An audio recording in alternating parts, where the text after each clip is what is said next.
Olá! Hoje nós vamos estudar os capítulos 4 a 6 do livro de Deuteronômio.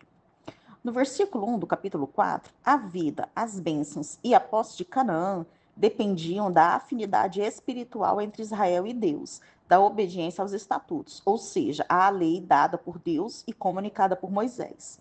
Versículo 2 do capítulo 4, a palavra de Deus a Moisés devia ser tratada como sagrada e mantida inviolável.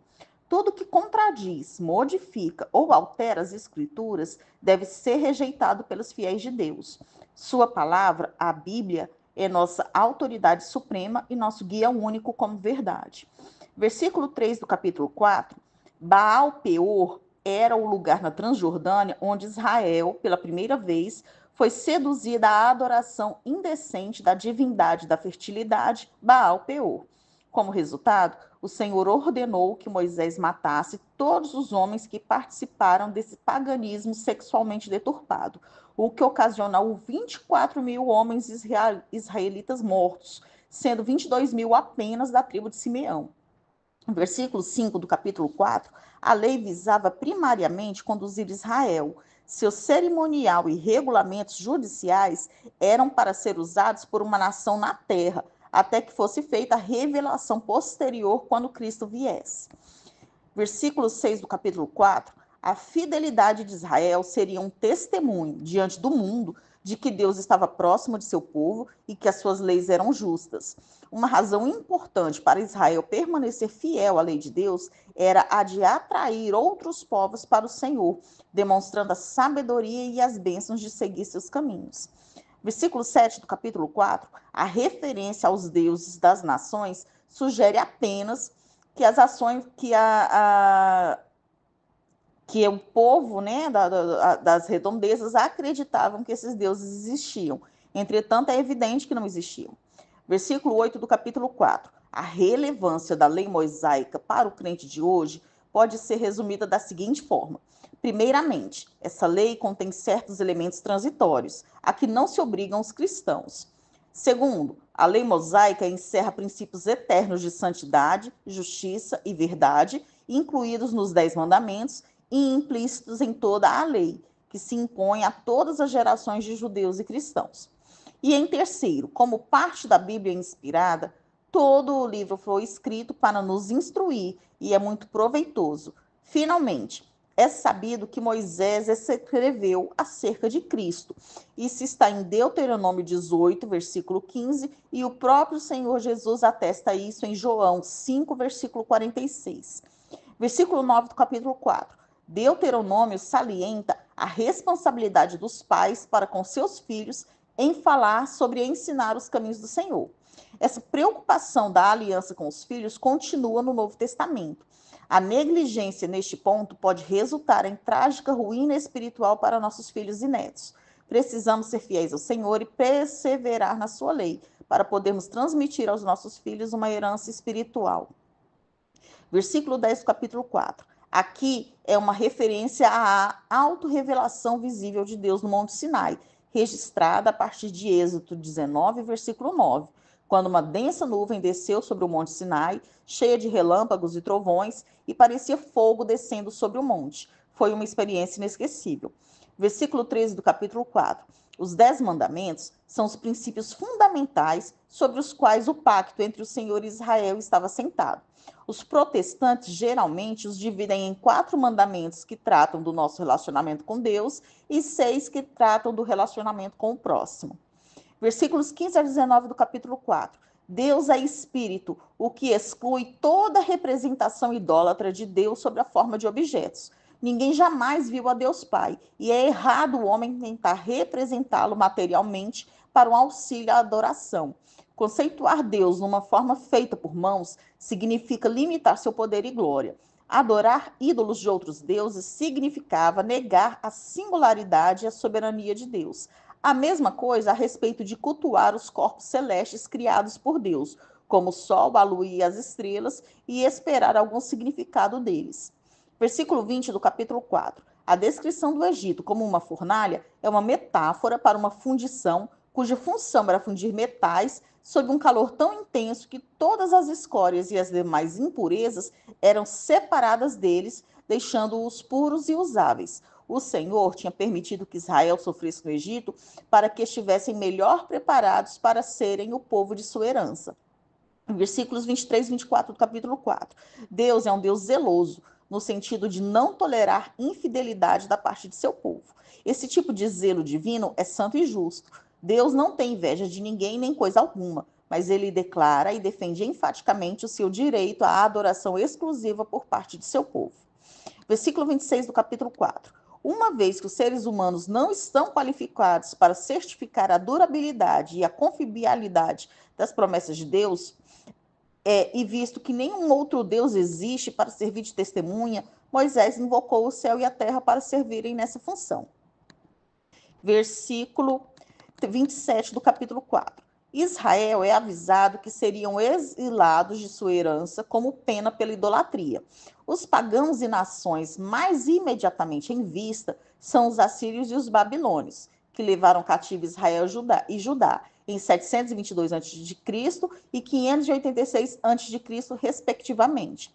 Por séculos, Grécia, Roma e outras potências mundiais de sua época têm sucessivamente desarraigado o povo judeu por vários motivos, inclusive por sua violação da aliança que o Senhor fez com eles. Versículos 29 a 31 do capítulo 4. Quando Israel fosse para o exílio, eles encontrariam o Senhor quando procurassem com todo o seu coração e toda a sua alma. Contudo, a promessa deixa claro que isso iria acontecer, porque eles realmente retornariam ao Senhor nos últimos dias. As promessas do Senhor ao seu povo escolhido serão concretizadas porque ele jurou por sua própria reputação que assim o faria. Consequentemente, ele provê a graça pela qual Israel pode crer, arrepender-se e voltar. Versículos 32 a 34 do capítulo 4.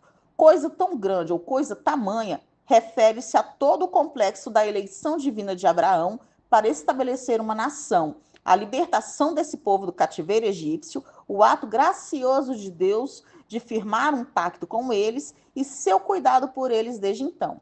Versículo 41 do capítulo 4. Antes da morte de Moisés e da conquista de Canaã, ele escolheu 3 cidades como lugares de refúgio para pessoas acusadas de homicídio, porém não condenadas. Uma no território de Ruben, uma no território de Gade e outra no território da meia tribo de Manassés.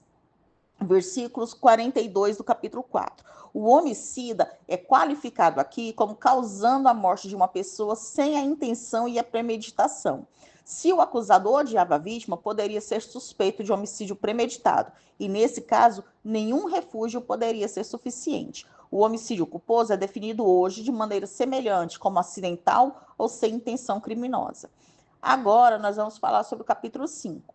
Nos versículos 1 a 3 do capítulo 5, Moisés estava estabelecendo a diferença entre a aliança do Sinai e as promessas sobre a terra prometida feitas aos patriarcas Abraão, Isaque e Jacó. Não foram os patriarcas que se puseram na presença de Deus no Sinai, e sim os israelitas dos dias de Moisés. Versículo 5 do capítulo 5. Quando Moisés diz que estava entre o Senhor e os israelitas, ele apenas está apontando que ele era o mediador entre Deus e seu povo. Versículos 7 a 8 do capítulo 5. Novamente, Moisés não está admitindo a existência de outros deuses, apenas fazendo referência ao fato de que havia uma idolatria a falsos deuses. E, novamente, a advertência de não fazer imagens de escultura para o objetivo de adoração, mesmo que fosse do próprio Senhor. Versículo 10 do capítulo 5. Em um contexto da aliança, desprezar Deus não significa rigorosamente detestá-lo com fortes implicações emocionais, mas sim rejeitá-lo. Para Israel, amar Deus significava obedecê-lo e odiá-lo significava desobedecê-lo. Ao passo que a ira de Deus se estende somente até a 3ª ou 4ª geração, o seu amor estende-se até 1000 gerações. Versículo 11 do capítulo 5. Tomar o nome do Senhor em vão é usá-lo de maneira fútil, leviana ou imprópria. Banalizar o nome do Senhor é denegrir o próprio Deus. Versículo 12 do capítulo 5. A maioria dos mandamentos em Deuteronômio faz um paralelo, quase palavra por palavra, com os mandamentos mencionados em Êxodo, havendo uma óbvia interdependência entre as duas listas. Deuteronômio baseia este mandamento no livramento da servidão do Egito, ao passo que Êxodo cita a obra da criação de Deus como base. O princípio sabático contínuo ordena um dia por semana de descanso.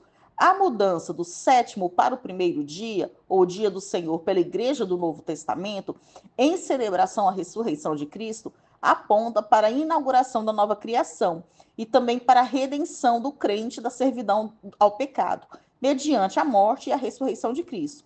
A ressurreição de Jesus assinalou o clímax de sua obra redentora e parece certo que os cristãos primitivos começaram a se reunir no 1º dia da semana em comemoração a esse grande acontecimento. Versículo 14 do capítulo 5. O 7º dia faz lembrar o 7º dia da criação, quando toda a obra de Deus da criação já estava concluída. Versículo 16 do capítulo 5. Os filhos devem honrar pai e mãe, pois estes foram criados à imagem de Deus e, de maneira mais imediata, representavam sua glória e a autoridade sobre os filhos. Honrar os pais é atribuir-lhe a mais alta consideração. Desonrá-los é amaldiçoá-los e considerá-los com desprezo. Versículo 17 do capítulo 5. O assassinato é abominável porque os seres humanos são criados à imagem e semelhança de Deus e matá-los, de fato, é um golpe contra o próprio Deus. Aqui se está condenando o homicídio com intenção de matar. Versículo 18 do capítulo 5. O adultério é descrito em vários textos do Antigo Oriente como o grande pecado, sugerindo que mesmo pagãos estavam conscientes de sua gravidade. Uma imagem bíblica comum é o casamento como uma metáfora para a relação de Deus com Israel e de Cristo com a igreja. Em ambos os casos, a infidelidade por parte do povo de Deus é idêntica ao adultério. Versículo 20 do capítulo 5. O 9º mandamento é mais familiar a um contexto legal, onde o testemunho é requerido da testemunha ou de outras pessoas informadas. Uma vez que uma pessoa acusada de um crime podia sofrer sérias penalidades ou mesmo a morte por sua violação da lei, era essencial que a evidência fosse verídica. Versículo 21 do capítulo 5. Cobiçarás e desejarás são essencialmente a mesma coisa. Do mesmo jeito que se pode cobiçar uma mulher, poderiam cobiçar, desejar uma propriedade. Como na Terra Prometida as famílias viveriam em casas edificadas, diferentes das tendas, e em proximidade uma com as outras, já estavam avisando, alertando, de resistir à tentação de desejar a propriedade de outra pessoa. Versículos 28 a 29 do capítulo 5. Após a recepção dos termos do Pacto da Aliança, o povo tinha dito: tudo que o Senhor falar, faremos. No entanto, Deus não se impressionaria com o compromisso verbal deles, mas com um coração com disposição para temer a Ele e para obedecer todos os seus mandamentos. Agora nós vamos falar do capítulo 6. Dos versículos 1 a 3 do capítulo 6, o temor do Senhor não é uma condição de terror ou de agouro, mas uma reverência profunda por Deus, que pode, de fato, ter nuances ou manifestações de temor no sentido usual, embora essa não seja a intenção nessa sessão. O usufruto contínuo de Canaã por parte de Israel dependia da contínua fidelidade ao Senhor.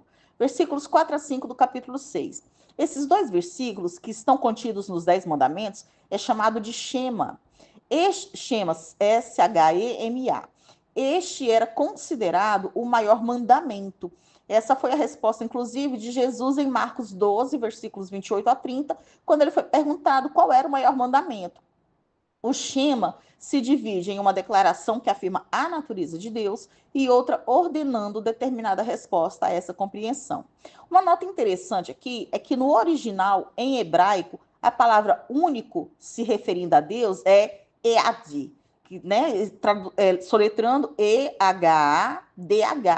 E essa palavra significa uma unidade composta e, portanto, não excluía o conceito cristão de Deus como uma trindade. Essa mesma palavra, no original, ela foi utilizada em Gênesis para se referir ao homem e a mulher como uma só carne.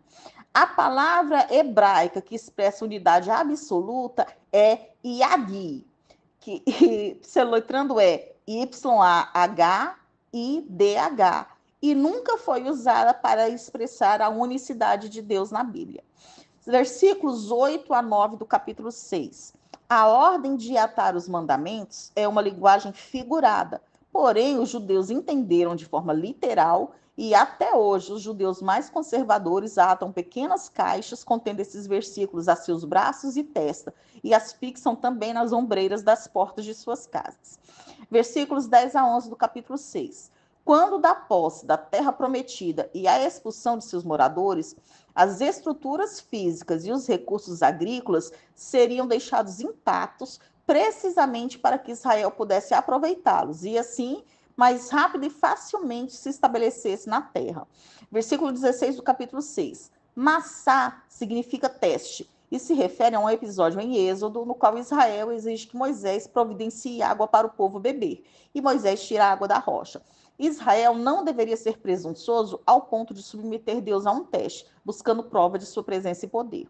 Versículo 20 do capítulo 6. Com o passar do tempo, é difícil manter vivos os pensamentos e os princípios que deram origem a movimentos e instituições. Moisés estava consciente de que Israel jamais deveria se esquecer de sua história. Nós também devemos lembrar que a palavra de Deus é válida para cada geração e nossa responsabilidade é compreender a sua palavra para que possamos prestar adoração e um serviço a ele de forma inteligente. Versículo 24 do capítulo 6. A razão para lembrar a história dos tratos de Deus com seu povo era para que as futuras gerações pudessem compreendê-los e os israelitas temessem o nome do Senhor. Isso os faria bem-sucedidos e eles seriam preservados.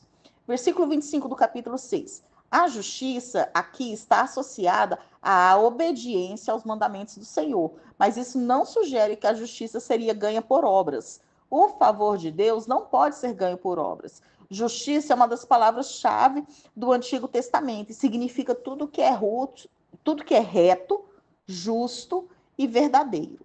Então, encerramos aqui o estudo dos capítulos 4 a 6 do livro de Deuteronômio.